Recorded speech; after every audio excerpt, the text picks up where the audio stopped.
Kita melanjutkan pelajaran kita di Injil Yohanes, sekarang di pasal 8 ayat 12 sampai 20. Di dalam paragraf ini, kuasa dan hak Tuhan Yesus Kristus dinyatakan.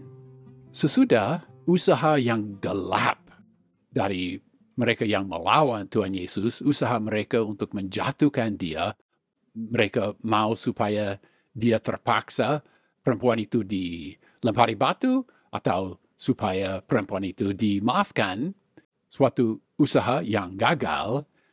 Sekarang dia berkata bahwa dia adalah terang dunia. Dan pernyataan itu menjadi pemicu pada suatu serangan yang terfokus pada hak Tuhan Yesus untuk bersaksi mengenai dirinya. Menurut mereka, dia melanggar tradisi mereka bahwa kesaksian seorang sendiri tidak boleh diterima dan bahwa paling sedikit 2 saksi diperlukan. Tanggapan Tuhan Yesus adalah bahwa dia bukan seorang sendiri karena Allah Bapa juga bersaksi bagi dia. Dan percakapan ini berakhir dengan pernyataan Tuhan Yesus mengenai Allah Bapa, baik aku maupun Bapakku tidak kamu kenal. Jikalau sekiranya kamu kenal aku, kamu mengenal juga Bapakku. Pasal 8 ayat 12. Maka Yesus berkata pula kepada orang banyak, katanya, akulah terang dunia. Barang siapa mengikut aku, ia tidak akan berjalan dalam kegelapan, melainkan ia akan mempunyai terang hidup. Di sini Tuhan Yesus berkata, akulah, Yunaninya ego emi, aku adalah. Dan ini merupakan salah satu pernyataan ego emi dalam Injil Yohanes. Tuhan Yesus tadi berinteraksi dengan pendakwa-pendakwa perempuan yang tertangkap basah itu. Dan di dalam interaksi itu, Tuhan Yesus bersinar seperti cahaya terang dunia. Dan pendakwa-pendakwa itu yang penuh dosa mundur dalam kegelapan. Mereka tidak dapat tahan. Kegelapan itu tidak dapat tahan di depan terang dunia. Dan peristiwa itu menjadi pemicu bagi interaksi yang ada di dalam bagian kita di sini. Seolah-olah peristiwa itu dan interaksi ini diringkaskan dengan pernyataan, akulah terang dunia. Dan ungkapan ini sangat tepat bagi mereka, orang banyak di Yerusalem pada waktu Hari Raya Pondok Daun, karena selain pencurahan air di mezbah, mereka juga menyalakan 4 pelita besar di pelataran perempuan dan mereka menari dengan segala sukacita sepanjang malam itu dengan obor-obor. Tetapi perkataan akulah terang dunia sangat bertentangan dengan ajaran rabi-rabi Israel karena menurut mereka hukum Taurat adalah terang dunia. Sehingga sekali lagi pasal 1 ayat 17 digambarkan, diwujudkan di depan mata kita. Tuhan Yesus sebagai terang dunia atau Musa dan hukum Taurat sebagai terang dunia. Ini juga sesuai dengan kata di dalam pasal 1 ayat 5, terang itu bercahaya di dalam kegelapan dan kegelapan itu tidak menguasainya. Memang Tuhan Yesus bercahaya sebagai terang dan pendakwa-pendakwa perempuan itu tidak dapat tahan di depan terang itu. Mereka gelap dan mereka harus mundur. Ya, Tuhan Yesus adalah terang dunia. Sebenarnya itu dapat dianggap tema dari seluruh pasal 8 dan juga pasal 9. Dalam perjanjian lama, terang mempunyai beberapa arti, beberapa konotasi. Kemuliaan Tuhan bercahaya dari awan pada siang hari dan dari api pada malam untuk menuntun sesuai Keluaran pasal 13 ayat 21 dan 22, dan untuk melindungi sesuai Keluaran pasal 14 ayat 19 sampai 25 umat Israel. Dalam Mazmur 27 ayat 1, Tuhan adalah terangku dan keselamatanku. Kepada siapakah aku harus takut? Tuhan adalah benteng hidupku. Terhadap siapakah aku harus gemetar? Dan juga di dalam Mazmur 119 ayat 105, firman-Mu itu pelita bagi kakiku dan terang bagi jalanku. Bandingkan juga Zakaria pasal 14 ayat 5, 6, dan 7, dan Yesaya pasal 60 ayat 19 sampai 22. Pernyataan akulah terang dunia pasti menjadi tantangan besar bagi orang banyak itu yang masih di Yerusalem karena Hari Raya Pondok Daun. Dan pernyataan itu bukan teologi yang kosong saja. Ada suatu berkat besar bagi mereka yang menerimanya. Ditulis, ia akan mempunyai terang hidup, yaitu terang yang menghasilkan hidup, sama seperti roti hidup menghasilkan hidup. Tema terang dunia, Tuhan Yesus sebagai terang dunia, tidak dipakai lagi dalam pasal ini sesudah sini, karena orang Yahudi menantang Tuhan Yesus apa dia berhak bersaksi mengenai dirinya. Ungkapan akulah terang dunia merupakan latar belakang dari pasal 9 dan diulangi di dalam pasal 9 ayat 5. Tema ini mencapai puncaknya di akhir pasal 9. Di situ Tuhan Yesus meringkaskan seluruhnya dengan berkata bahwa orang buta melihat terang. Dan mereka yang dapat melihat, mereka sudah menjadi buta. Pasal 8 ayat 13. Kata orang-orang Farisi kepadanya, engkau bersaksi tentang dirimu, kesaksianmu tidak benar. Dalam susunan kata ini, dalam bahasa Yunani, engkau, kata engkau, Yunaninya, su, menerima tekanan karena kata ganti orang su dipakai walaupun tidak diperlukan karena bentuk kata kerja menyatakan apa itu orang kedua tunggal. Jadi engkau bersaksi tentang dirimu. Seperti itu kira-kira, sangat ditekankan. Juga di sini kesaksianmu tidak benar. Nah, sebenarnya kata benar itu kata alethes. Di sini sebenarnya mungkin lebih baik ini diterjemahkan kesaksianmu tidak sah. Karena kata benar di sini dapat juga berarti ya layak diterima di dalam pengadilan.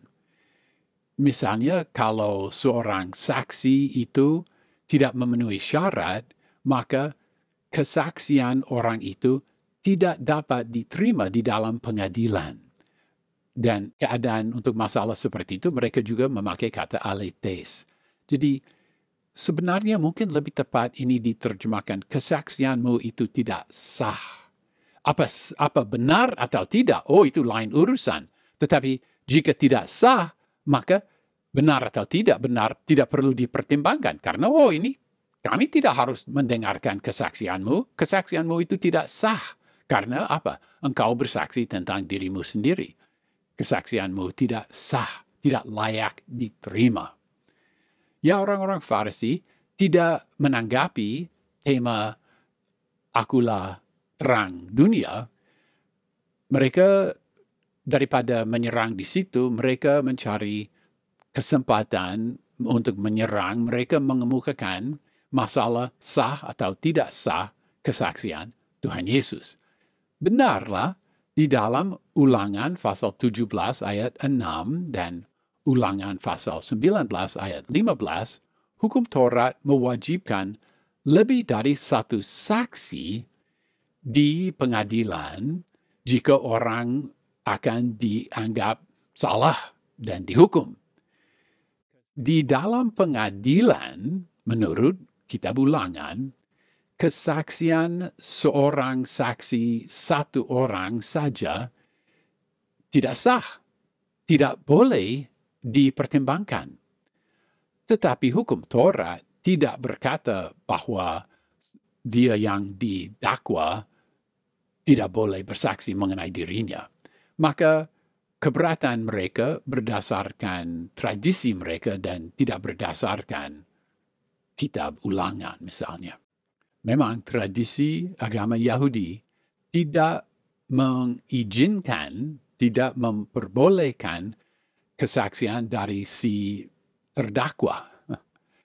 Maka keberatan mereka berdasarkan tradisi mereka, tidak berdasarkan hukum Taurat. Lebih dari itu, lebih lanjut, pelataran bait Allah bukanlah ruang pengadilan, sehingga penerapan peraturan ruang pengadilan di sini ya rasanya agak aneh. Pasal 8 ayat 14. Jawab Yesus kepada mereka, katanya, biarpun aku bersaksi tentang diriku sendiri, namun kesaksianku itu sah atau benar. Sebab aku tahu dari mana aku datang dan kemana aku pergi. Tetapi kamu tidak tahu dari mana aku datang dan kemana aku pergi. Kebenaran yang diceritakan di dalam pasal 5 ayat 19 sampai 30 dan 36 sampai 37 diulangi di dalam bagian ini dengan kata-kata yang hampir sama. Mereka menolak kesaksian Tuhan Yesus Kristus, walaupun mereka tidak tahu apa-apa mengenai Dia. Mereka tidak mampu menghakimi atau menentukan kesahan kesaksian Tuhan Yesus. Pasal 8 ayat 15. Kamu menghakimi menurut ukuran manusia. Aku tidak menghakimi seorang pun. Nah, sebenarnya tidak ada kontradiksi antara ayat ini dan ayat 16. Tuhan Yesus tidak menghakimi seperti mereka menghakimi, yaitu menurut daging. Dia tidak menghakimi menurut apa yang dapat dilihat. Di dalam ayat-ayat yang berikut, dia menjelaskan pola dia dalam menghakimi. Pasal 8 ayat 16, dan jikalau aku menghakimi, maka penghakimanku itu benar, sebab aku tidak seorang diri, tetapi aku bersama dengan Dia yang mengutus aku. Kata yang dipakai di sini jikalau adalah bahasa Yunaninya ean.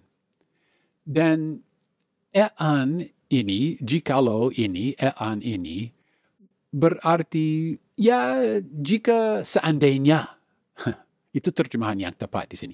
Jika seandainya tidak menentukan apa memang akan terjadi atau tidak terjadi ini, jika seandainya aku menghakimi, boleh diterjemahkan seperti itu.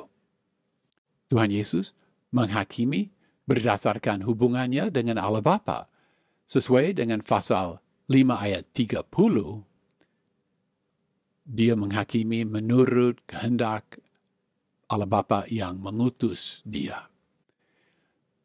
Dari segi apa yang dapat dipandang manusia, dia bersaksi mengenai dirinya tanpa kesaksian orang lain. Tetapi sebenarnya dia bersaksi dan Allah Bapa juga bersaksi. Pasal 8 ayat 17. Dan dalam kitab Tauratmu ada tertulis bahwa kesaksian dua orang adalah sah. Memang di dalam Ulangan pasal 19 ayat 15 ditulis, satu orang saksi saja tidak dapat menggugat seseorang mengenai perkara kesalahan apapun atau dosa apapun yang mungkin dilakukannya. Baru atas keterangan 2 atau 3 orang, saksi perkara itu tidak disangsikan. Boleh juga melihat Ulangan pasal 17 ayat 6. Kedua ayat ini di kitab Ulangan rasanya menyatakan bahwa saksi seorang diri tidak sah di pengadilan untuk menentukan orang boleh dibebaskan ataupun salah dan harus dihakimi. Tetapi kesaksian dua orang sah yang harus diterima dalam pengadilan itu untuk dipertimbangkan. Maka rasanya di sini peraturan mengenai kesaksian seperti apa yang boleh diterima, dapat diterima, harus diterima untuk dipertimbangkan apa benar atau salah. Dan kesaksian yang mana tidak boleh dipertimbangkan di dalam pengadilan. Itulah yang dibahas di sini. Pasal 8 ayat 18. Akulah yang bersaksi tentang diriku sendiri dan juga Bapa yang mengutus aku bersaksi tentang aku. Di sini kita melihat lagi ungkapan ego emi, akulah yang bersaksi, ego emi dipakai di sini. Tuhan Yesus berkata bahwa dia sendiri disertai Allah Bapa menjadi saksi yang cukup dalam pembahasan ini. Jika memang Tuhan Yesus berada di dalam hubungan yang sedemikian dengan Allah Bapa, mengapa perlu kesaksian orang lain? Pasal 8 ayat 19. Maka kata mereka kepadanya, di manakah Bapakmu? Jawab Yesus, baik aku maupun Bapakku tidak kamu kenal. Jikalau sekiranya kamu mengenal aku, kamu mengenal juga Bapakku. Sekali lagi, mereka tidak memahami kata-kata Tuhan Yesus Kristus. Dan kesalahpahaman mereka, kekurangan mereka dalam hal ini menyatakan bahwa mereka tidak mengenal Allah Bapa ataupun Tuhan Yesus Kristus. Pasal 8 ayat 20. Kata-kata itu dikatakan Yesus dekat perbendaharaan waktu ia mengajar di dalam bait Allah. Dan tidak seorang pun yang menangkap dia karena saatnya belum tiba. Dia berada di dalam bait Allah, ini maksudnya dia berada di pelataran bait Allah. Jelas dia tidak ada di dalam gedung bait Allah. Dan ini sesuai dengan pemakaian kata hieron di sini. Dia berada di pelataran bait Allah. Kita melihat di sini saatnya belum tiba. Ini mengingatkan kita pada kata Tuhan Yesus di dalam pasal 2 ayat 4, kata Yesus kepada ibunya, mau apakah engkau daripadaku, ibu? Saatku belum tiba, atau jamku, harfiahnya di sini dan di dalam pasal 2, jamku belum tiba. Dan mereka tidak seorang pun yang menangkap dia. Ini mengingatkan kita pada pasal 7 ayat 30, di situ juga mereka tidak berhasil menangkap dia. Lokasi perbendaharaan ini memang di dalam pelataran bait Allah, tetapi tidak dijelaskan lokasinya. Tetapi kita melihat di dalam Markus pasal 12 ayat 41-42, seorang janda meletakkan wang di situ, menyumbangkan wang di situ, maka kita menduga bahwa perbendaharaan itu berada di pelataran perempuan. Menurut Morris, ruang rapat Sanhedrin tidak jauh dari lokasi itu. Walaupun tempatnya ramai dengan banyak orang, Tuhan Yesus tidak ditangkap, tidak ada yang menangkap dia. Jelas mereka masih membenci dia, jelas mereka mau menangkap dia, tetapi rencana mereka tidak dapat diwujudkan karena menurut waktu Tuhan Yesus Kristus, jamnya belum tiba. Ya, sebagai ringkasan, perkataan Tuhan Yesus Kristus bahwa dia adalah terang dunia menjadi pemicu pada suatu serangan yang terfokus pada pelanggaran menurut mereka, pelanggaran Tuhan Yesus Kristus. Dalam tradisi mereka, satu orang tidak boleh bersaksi. Itu tradisi mereka yang dia langgar. Dan Tuhan Yesus menanggapi serangan itu dengan berkata bahwa dia tidak bersaksi sendiri karena Allah Bapa yang tidak mereka kenal juga ikut bersaksi bersama dia. Maka konflik dengan ketidakpercayaan berlangsung.